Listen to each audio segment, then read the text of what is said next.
The strange visitor. It was a quiet night. Jay sat alone in his small house deep in the woods.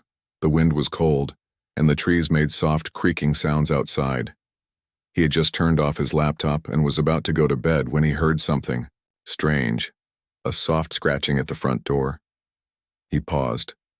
It wasn't loud, just a slow, steady scratch. Scratch. Scratch. Jay stood still. He wasn't expecting anyone. No one ever came here. His house was far from the nearest town. He thought maybe it was an animal, a raccoon maybe. Still, something about the sound felt different. He walked to the door slowly. His heart beat a little faster. The scratching stopped. Jay waited. Silence. Then, tap, tap, tap. He held his breath. Jay opened the door just a little and peeked outside. No one. He opened it wider and looked down. A small creature stood there, no taller than a cat. It was covered in soft, dark blue fur. Its eyes were large and glowing, almost like tiny flashlights. It had 4 legs, but its front paws looked more like small hands. Jay blinked. The creature tilted its head. Then it spoke. "Brace yourself, human. Our litter is coming." Jay froze. Had he heard that right? The creature wobbled a bit as if tired. Then it collapsed at his feet. Jay stared in shock. It had just spoken in perfect English. Not only that, but it was clearly not from Earth. Its skin shimmered slightly under the moonlight, and small silver wires ran through parts of its fur. He quickly looked around. The forest was dark and silent. No movement. No lights. He picked the creature up carefully. It was warm. Light. It breathed, but slowly. Jay brought it inside and locked the door. He placed it on a soft blanket and sat beside it. "Hey, what are you?" he whispered. The creature's eyes opened again, just a little. "Scout. I am a scout. They sent me to see if your kind is ready." Jay shook his head in disbelief. "Ready for what?" The creature didn't answer. It closed its eyes again and went still. Jay sat back and ran a hand through his hair. "This has to be a dream," he muttered. But the creature was still there. Real. Breathing. He poured a little water in a bowl and placed it near the alien pup. Then he turned off the lights and sat on the couch, watching. Outside, something moved. Jay looked out the window. For a second, he saw it in a tall, thin shadow near the edge of the forest. It stood too still. Its shape was not human. Then it disappeared behind the trees. Jay's body tensed. His hand reached for the fire poker near the fireplace. He looked back at the creature. Was it being followed? A sudden noise, static, came from the TV. It turned on by itself, showing only white noise. The lights flickered. The creature opened its eyes wide. "They're here." Jay's chest tightened.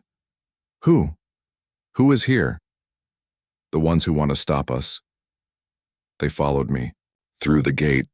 Jay heard another noise outside and, like heavy footsteps in the leaves, he turned off the TV. Total silence. Then the creature struggled to speak. "You helped me. Now they'll come for you, too." Jay's face turned pale. "What do they want?" "They want to end it, to stop the litter. But it's too late, the signal was sent." Jay felt cold. This thing, this pup, had brought danger with it. But it also seemed scared. It had come for a reason. It had chosen him. Why? A loud bang echoed outside. Jay rushed to the window. A tall figure stood by the trees again. Closer this time. It didn't move like a person. It glided, silent and smooth. He stepped back and shut the curtains. The creature whispered, "You need to hide me. If they take me, the future dies." Jay stared at it, at its glowing eyes. He felt fear, but also something else, a strange sense of duty. Whatever was happening, he was part of it now. He nodded slowly. "Okay, I'll help you." But you have to tell me everything. The creature closed its eyes and whispered, "In the morning, if we survive the night."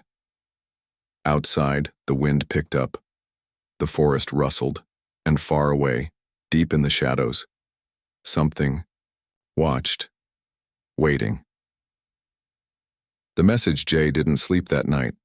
He sat by the window holding the fire poker tightly, staring into the woods. The alien pup lay wrapped in a blanket on the floor, breathing slow but steady. Outside, the night grew colder, darker, heavier, like something was pressing down on the whole forest. At 3:17 a.m., the silence broke. A loud static sound burst from Jay's radio, the old one he hadn't used in years. It sat dusty on a shelf, unplugged, but now it was on. Flickering red lights blinked from its screen. The static grew louder, sharper, like hundreds of whispers speaking at once but backwards. Jay stepped back. The pup's eyes snapped open. Without a word, it stood, walked to the radio, and placed one of its small paws on top of it. The static stopped instantly. Then a deep, calm voice came from the speakers. Scout unit acknowledged. Warning. Contact event unstable. Litter status unknown. Initiate fallback transmission. Jay's heart pounded. What is that? Who's talking? The pup didn't answer at first. It stared at the radio, its eyes now glowing a soft green. Then it spoke.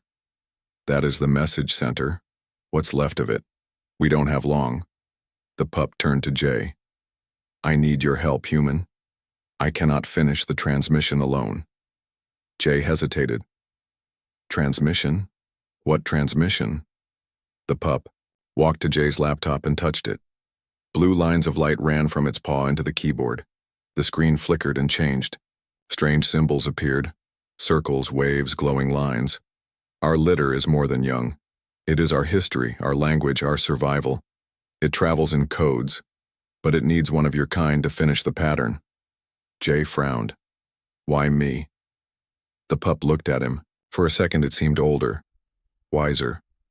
Because humans are unpredictable. That gives you power. And danger. The lights in the room began to flicker again.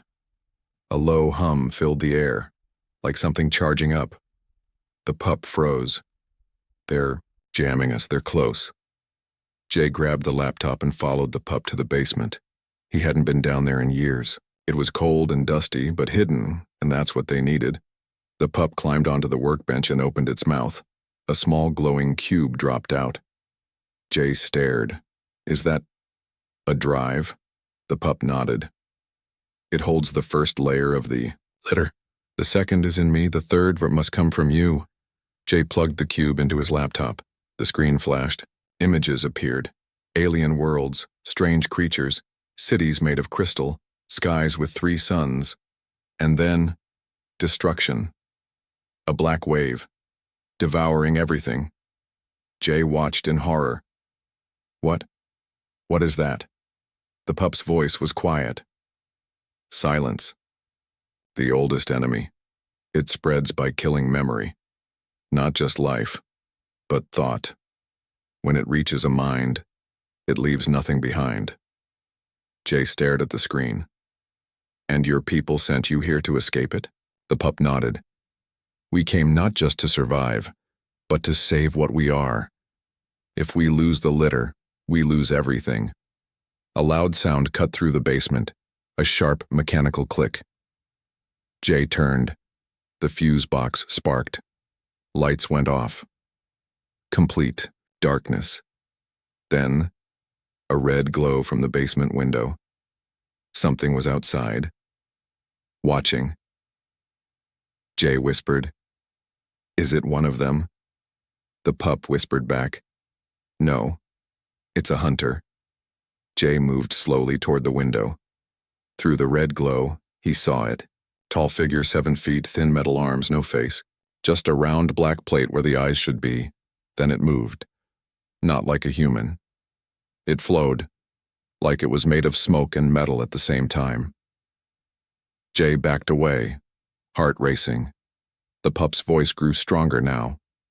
It was standing tall on the table. They are drawn to the signal. We must break the connection now or more will come. Jay unplugged the laptop, but the screen stayed on. The signal was no longer coming from the device. It was coming from him. He looked at the pup in shock. "What did you do to me?" The pup looked sad but determined. "I didn't choose you, the litter did. You are now the living beacon." A crash upstairs. Jay jumped. They were inside. The hunter had entered the house.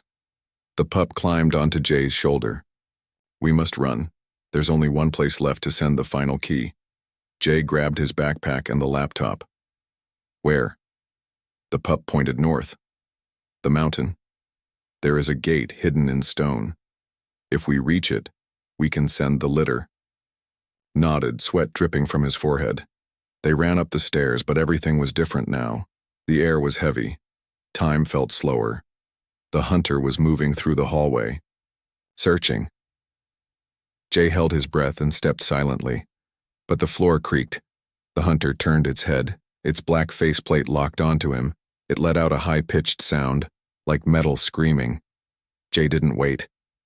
He kicked open the back door and ran into the forest, the alien pup holding tight to his shoulder. Behind them, the hunter moved fast, faster than anything Jay had ever seen. Branches cracked, leaves flew, and through the dark trees the mountain stood far away. Their only hope. As they ran, Jay heard the pup whisper, "Hold on, human, the real story has just begun." The hunters. The forest was alive with sound, not birds, not animals, machines. Jay ran, heart pounding, lungs burning. The alien pup clung to his shoulder, silent now, its glowing eyes scanning the dark trees. Behind them, the hunter. Jay had seen fast things before. Wild animals, sprinting humans, even a mountain lion once. But nothing like this. The hunter didn't move.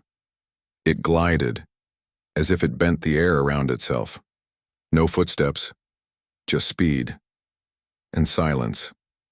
Jay ducked under a low branch, his foot slipping, in the mud. He stumbled, but the pup tightened its grip, keeping him steady. They didn't have much time. The pup spoke quickly, its voice sharp and focused. "We must reach high ground. They don't work well in unstable terrain." Jay nodded, breathless. "How many are there?" "Only one now. But if it tags us, the others will follow." Jay didn't ask what tag meant. They reached a slope covered in rocks and vines. The mountain was still far away. Hours, maybe more. Jay pushed forward, using both hands to climb. Suddenly, the forest went silent. Too silent. Jay stopped. The trees no longer moved. The wind had stopped. Even the insects had vanished. Then, a sound. A click. A hiss. Jay looked back. The hunter stood at the base of the slope, tall, metallic, still. Then, it began to change. Its arms extended, reshaping into sharp spears. Its faceplate split into 3 pieces, revealing rows of spinning gears and lights underneath. The pup whispered, "It's shifting into combat form. Keep climbing." Jay didn't argue. He climbed faster, slipping, falling, climbing again. Sharp stones cut his hands. Thorns tore at his clothes. Then, a sound above them. Another hunter. It dropped from the trees like a spider, landing silently in front of them. Its eyes flickered red.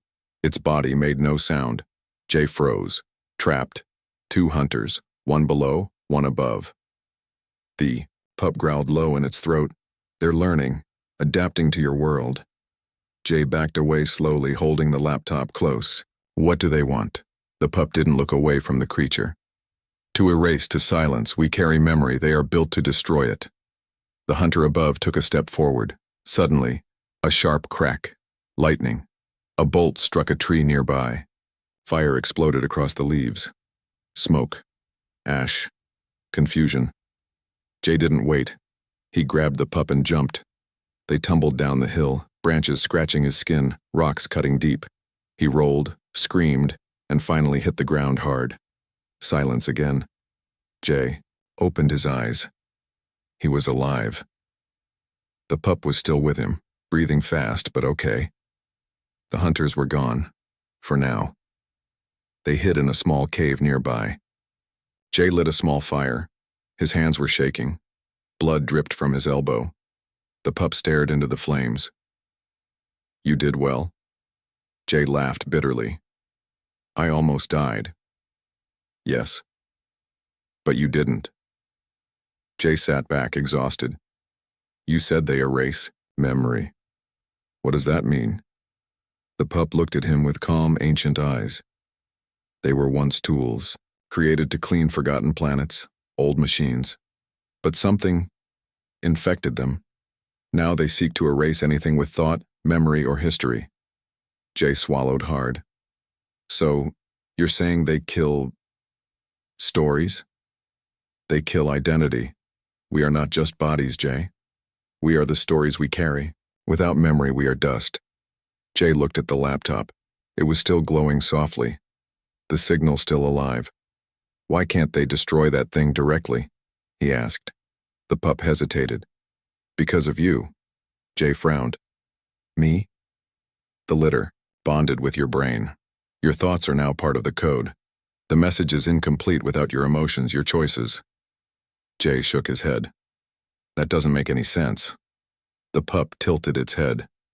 And yet, here you are, running from monsters through a forest in the dark, carrying the last memory of an alien race. They sat in silence for a while. Then the pup stood. We need to move. Before they adapt again. Jay packed the laptop, water, and the blanket.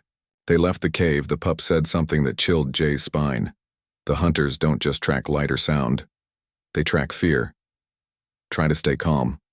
Jay blinked. You're joking, right? No. They began moving again. This time, along an old trail leading toward the mountain. Hours passed. Jay's legs ached. His hands were numb. But the mountain grew closer. They stopped near a river. Jay bent down to drink. And then, his reflection blinked. Not his real eyes. The eyes in the water. They were black. Jay jumped back. The pup shouted, "Run!" From the water, a new hunter emerged. Sleek, wet, silent. This one had learned camouflage. Jay ran faster than before. Branches whipped his face. Water splashed behind him. The pup shouted directions. Left, right, up. Finally, a clearing. An old wooden shack stood there, broken but solid. Jay ran inside and slammed the door. He fell to the ground, gasping, as the pup climbed onto the window ledge. We've reached the halfway point. Jay looked up, confused. Halfway to what? The pup turned slowly. To the gate. The place where everything changes. Then, outside, a sound like singing metal filled the air. More hunters had arrived, and now they knew his name. The extraction point. The shack groaned in the wind. Jay sat against the far wall, his chest heaving, every breath thick with dust and fear. The pup stood watch at the broken window, its glowing eyes fixed on the trees.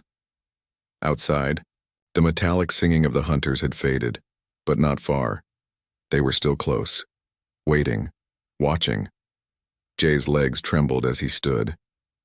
You said we're halfway to the gate, he whispered. Where is it? The pup turned. Its voice was quiet now, almost tired. Not far. But reaching it is not the problem. Unlocking it is. Jay frowned. Unlocking it? What is it? A door? The pup shook its head slowly. Not a door.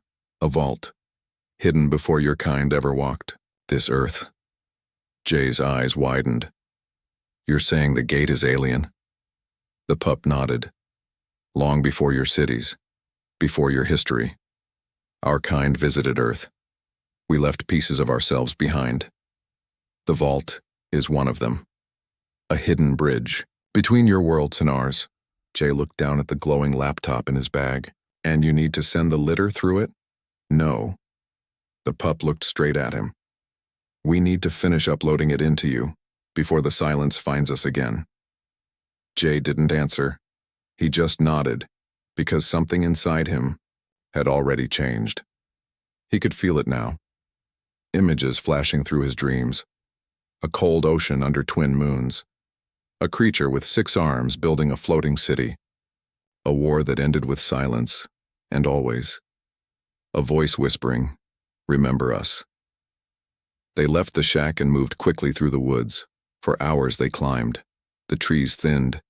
The air grew sharper. Ahead, the mountain loomed like a sleeping god. The trail ended at a steep stone wall. No sign of a door. No sign of anything. Jay dropped his bag. Now what? The pup walked to the wall. It raised a paw and pressed it against the stone. At first, nothing happened. Then, the mountain breathed. The ground trembled beneath Jay's feet. Cracks of blue light appeared in the rock, forming a perfect circle the size of a garage door. Symbols flickered across the surface, alien runes and patterns Jay could almost read, though he'd never seen them before. The pup stepped back. It's awake. The rock slid open with a sound like grinding ice. Inside, darkness deep and endless. They entered. It was not a tunnel. It was a chamber, round, smooth, carved into the mountain like a womb. The air smelled like old rain and iron. Strange. Lights moved on the walls, not bulbs but floating crystals. And in the center, a platform. Jay stepped closer. The platform was covered in small tiles, each glowing a different color. He reached out. The laptop in his bag vibrated. A sharp pulse of heat spread through his spine. The pup looked at him with something close to fear. You've started the interface. There's no turning back now. Jay stepped onto the platform. Suddenly, the room lit up. Dozens of images swirled through the air. Alien children laughing, planets blooming with green life. Then, burning cities, screaming winds, empty stars. Jay's breath caught in his throat. The images were memories. He was inside the litter. His head spun. He heard voices in languages he didn't know, but understood. He saw beings, tall, short, with wings, with claws, all placing their hands over the same kind of platform, like they were recording something. Then one voice, soft but firm, echoed in his mind. You, human, are the last, keeper. Jay dropped to his knees. What do you mean? The pup walked to him. This vault holds the final pieces of many civilizations, not just ours, the ones who survived the silence and the ones who didn't. Jay stared at the floating memories. Why me? The pup didn't blink. Because you didn't run. You stayed. You chose to listen. You chose to carry what matters. Jay looked at the screen again. One final symbol remained. A large spiral, dark red. It pulsed like a heartbeat. The pup's voice dropped low. That is the core memory. The last story. Once we upload it, the litter will be complete. Jay hesitated. And then what? The pup looked away. Then, we see if your world survives it. Before Jay could speak, the mountain shook. Alarms lit up inside the vault. The floating lights turned red. The hunter had arrived. But not one. 3. Jay rushed to the door. Too late. It had sealed. The pup stepped to the center of the platform. We don't need the outside anymore. The gate can send the signal from here. Jay stood beside it. The laptop was now glowing bright gold. The spiral symbol hovered between them, waiting. Jay touched it. Everything changed. He saw the galaxy burn. He saw humans discovering fire. He saw alien children dying in their mother's arms. He saw the first word ever spoken in the universe. He saw the silence come like a storm, cold, endless, final, and he saw a choice. His Jay opened his eyes. The spiral had stopped glowing. The pup collapsed. Jay caught it, tears in his eyes. Did we do it? He asked. The pup smiled weakly. You're not the same anymore, are you? Jay didn't answer. Because he wasn't. He could remember 1,000 voices in his mind. He could feel the pain of planets he'd never seen. He could hear stars crying. The mountain door opened again. Outside and nothing. The hunters were gone, or waiting. The pup looked at him. Now comes the test. Earth will feel the litter. Not all will accept it. Jay stood slowly. His voice was steady. Then we make them. We tell the story. The truth of the litter Jay hadn't spoken in hours. He stood at the edge of the mountain staring at the sky. The wind howled around him, cold and sharp, but he didn't feel it. The pup lay in his backpack, weak, resting, nearly silent. The world looked the same. Trees, clouds, distant roads. But Jay wasn't the same anymore. He could hear echoes in the wind, not sounds, but thoughts. He could see flashes of memories that weren't his, running through alien forests, swimming in red oceans, flying under green suns. He knew things now. Too many things. The litter had opened a door in his mind, and it wasn't closing. They made their way down the mountain. Jay avoided roads, staying hidden in the woods. At night, he barely slept. Each time he closed his eyes, he dreamed in languages he'd never heard. He saw wars, lovers, children, endings, and always the silence. That black wave that devoured everything.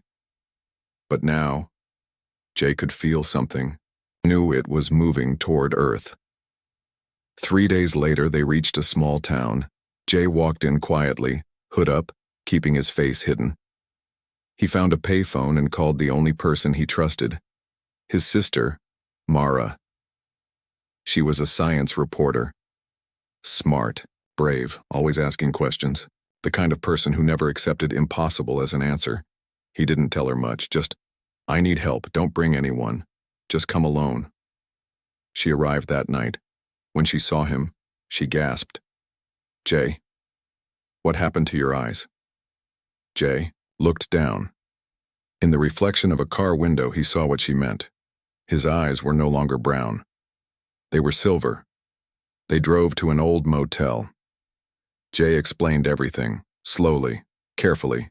The alien pup, the litter, the hunters, the mountain. Mara didn't speak for a long time, then she said, show me. Jay opened the laptop. The litter's memories flowed out. In soft lights and images that danced in the air. Ancient cities, alien art, dying worlds. Mara covered her mouth. It's beautiful, she whispered. And terrifying. Jay nodded. And it's inside me now. Then Mara said something that made Jay freeze. You're on the news. Jay blinked. What? She opened her phone. There it was. Satellite footage of the mountain glowing at night. Leaked audio of a creature speaking English. A blurry image of Jay holding the alien pup. And the headline, Alien contact confirmed. Government denies involvement. Jay's chest tightened. They know, he said. Mara nodded. And they're scared. That night, Jay heard the voice. Again. Not from the pup. From inside. It whispered, the mind is ready. The last layer can grow now. Jay felt pain behind his eyes. His skin burned. His spine lit up like fire. He collapsed to the floor, screaming. The pup jumped beside him. It's starting, it said. You're becoming the seed. Mara rushed in. Jay? What's happening? The pup looked up at her. He's no longer human. Not fully. The next morning, the motel was surrounded. Government trucks. Armed. Men. Drones in the sky. Mara looked out the window. They found us. Jay's skin was pale, glowing faintly under the light. His voice was deeper now, not louder, but filled with layers. Like many people were speaking through him. They'll try to take me, he said. They'll think I'm a weapon. The pup shook its head. You're not a weapon. You're a carrier, a gardener. You carry futures inside you, Mara whispered. What do we do? Jay stood. We show them the truth. He stepped outside, hands raised, soldiers pointed guns. Jay didn't flinch. His voice echoed. I am not here to conquer. I am here to remember. If you kill me, you erase more than one world. The soldiers didn't move. But one of the drones hovered close. Jay reached out. The drone's lights flickered. Then, through the drone's speaker, the world heard it. The B. Voice of the litter. 1,000 languages layered together in harmony. A message of pain, hope, loss, survival. Millions heard it online. Millions felt it in their bones, but not everyone understood. Within hours, debate exploded across the world. Was Ori Jay an alien, a danger, a prophet, a disease? Countries called emergency meetings. Churches called him a messenger of the stars. Militaries called him a breach of sovereignty. Some called him the end of mankind. Jay sat in a dark room with the pup. "I didn't ask for this," he said. The pup looked at him. "Neither did we. But you said yes, and now the galaxy watches." That night, Jay felt something shift in the air. He stepped outside and saw it. A shadow above the clouds, a massive object entering orbit. Silent, cold, waiting. The pup's voice trembled. "It's here." Jay looked up, eyes silver, heart racing. The silence? The pup shook its head. No. Something worse. Jay turned to the stars. And somewhere, inside him, 1,000 voices whispered together. "Prepare the garden, human. Judgment is coming." The arrival. The sky turned purple. Not like a sunset. Not like anything natural. It was a slow bleeding of color, thick and unnatural, crawling across the clouds like spilled ink. Planes were grounded. Satellites went blind. The moon disappeared. And, above it all, they arrived. Not ships, not fleets, just one. A structure so massive it covered half the night sky, black, silent, and shaped like a circle split in 3. People called it many things: the gate, the eye, the end. But the alien, pup now barely speaking, whispered just one word when it saw it: sanctum. Jay stood on the rooftop of an abandoned broadcasting station, Mara at his side. They watched the object hang over the earth like a judgment. Jay's eyes glowed with soft silver light. His skin carried thin lines now, like roots, glowing faintly, under the surface. He was no longer just human. Not anymore. The litter inside him had fully awakened. He heard the sanctum before anyone else did. A deep pulse, not sound, but pressure. Like a planet-sized heartbeat vibrating through his chest. Then a voice spoke inside his mind.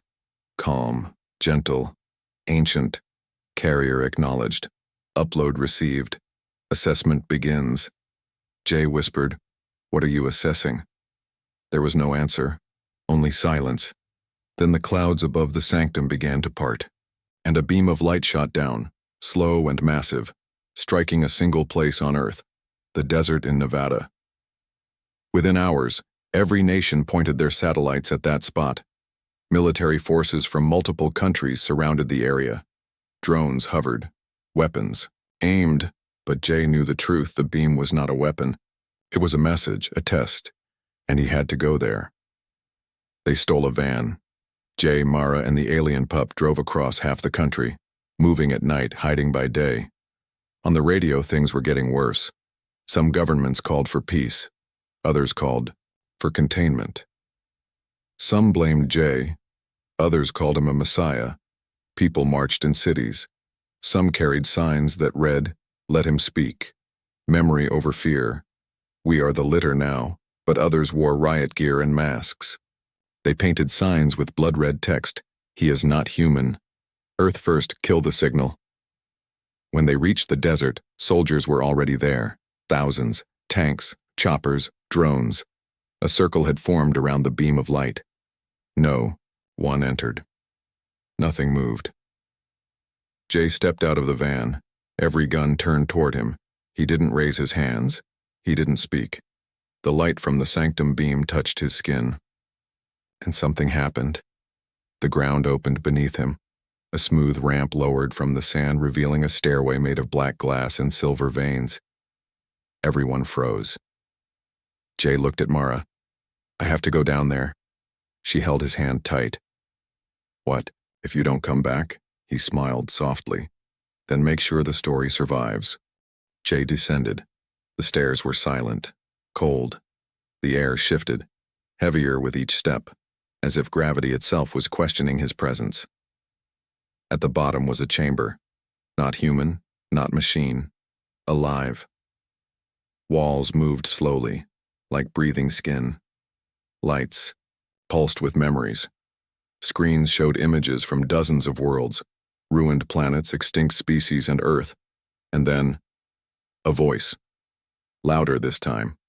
Carrier of the litter. Your world stands on the edge of reckoning. Jay stepped forward. Why now? Why test us now? The voice replied, because the litter must root in fertile ground. And your kind is divided. Jay clenched his fists. We're more than our wars, more than our fear. Then prove it. A doorway opened, inside. A figure waited. Not human, not alien, something in between. Its face was blank. Its eyes glowed with stars. The judge. It stepped forward and placed a hand on Jay's chest. A surge of light rushed through him. Jay gasped as every memory from the litter was extracted and held in front of them. Floating images of hope, death, love, betrayal, unity, extinction. Everything. The judge looked at Jay. You carry both burden and choice. What will you do with it? Jay trembled, then answered, I'll plant it, but not in soil, in minds, in hearts, in stories. The judge paused, then bowed. Then prepare, Earth. Your kind has 7 days. Jay rose from the chamber. He stepped into the sunlight. The beam vanished. The sanctum remained, and the world changed forever. That night, Jay spoke on every screen, every phone, every speaker on the planet. No government could stop it. No signal could block it. His voice, now deep and layered, echoed everywhere. I am Jay, carrier of the litter. What I carry is not power, it is memory. What I bring is not control, it is choice. You now face a question. Will you remember what you are, or be forgotten by what comes next? The countdown began. 7 days, until the final seed grows, or the silence finds Earth. Brace yourself, human. The countdown had begun. Across Earth, the number 7 glowed in skies and screens, burned into clouds, pulsed from satellites. Not a threat, a warning. 7 days. That's all Earth had left to decide, to accept the litter, or be forgotten forever. Jay stood on the roof of an old skyscraper in a quiet city.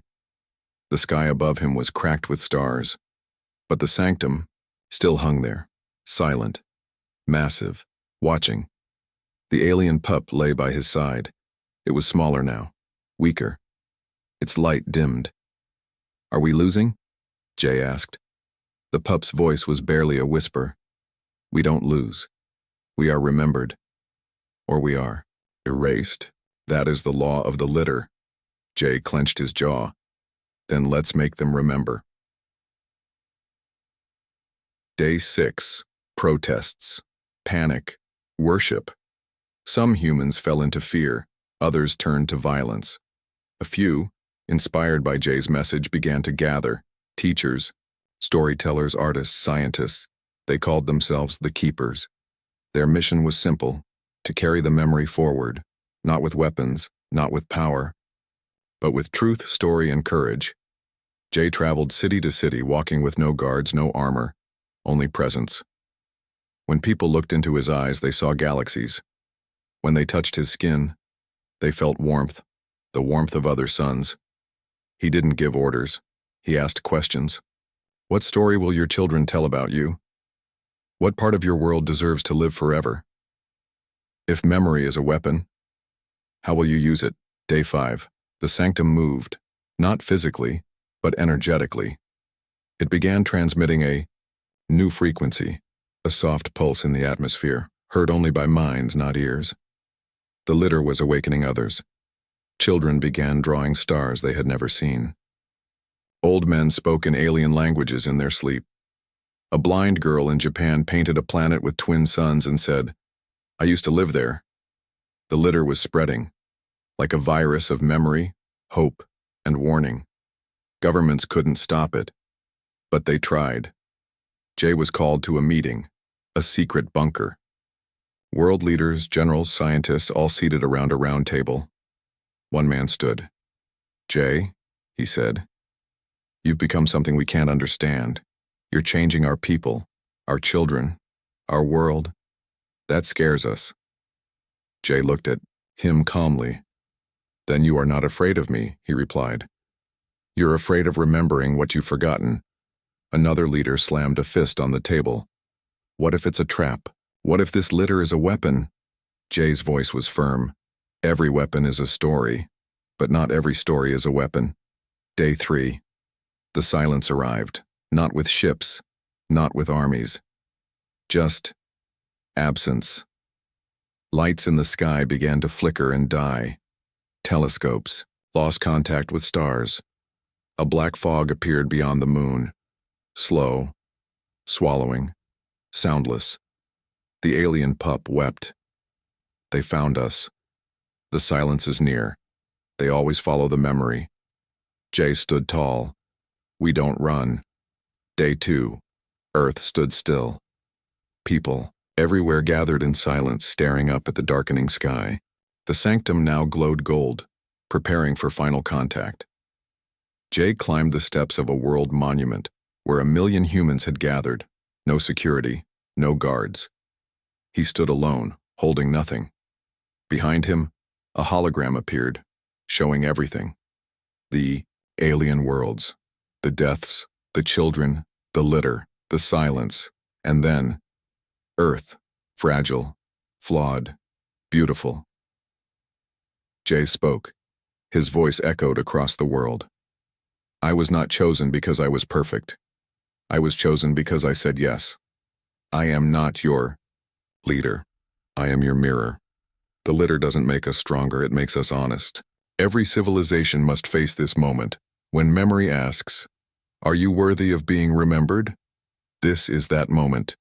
You are that answer." Day 1. The sanctum opened. A single beam of golden light struck Earth, not to destroy, to invite. Jay stepped into it. He floated, and not upward, but inward, through space, memory, time. He saw Earth from above. He saw humanity as it was, broken and beautiful, hateful and hopeful, terrified and still brave enough to dream. He saw the silence creeping, closer and a great unmaking, and then he saw the choice. In the sanctum, a being waited, not a god, not a machine, a librarian, keeper of all things remembered. "You brought the litter," the being said. Jay nodded. "But did they earn it?" it asked. Jay closed his eyes. "They haven't, yet," he whispered, "but they're trying." The librarian was silent. Then it raised a hand. A final seed, glowing silver, appeared between them. Jay took it. "What do I do with this?" he asked. The librarian smiled. "Plant it where memory cannot be killed." Jay returned to Earth. He stood in a field of ash where war had once lived. He knelt and planted the seed. The ground shook. The sky split. Light grew where darkness once ruled. Flowers bloomed, not of Earth, but of every world that once was. The silence stopped, not because it was defeated, but because it was seen. The alien pup looked up at him, now whole again. "It's done," Jay whispered. "No, it's begun." And across the earth, people dreamed of stars they hadn't yet reached, of songs they hadn't yet sung, of stories they hadn't yet told. And one message echoed everywhere. "Brace yourself, human. Our litter is now yours."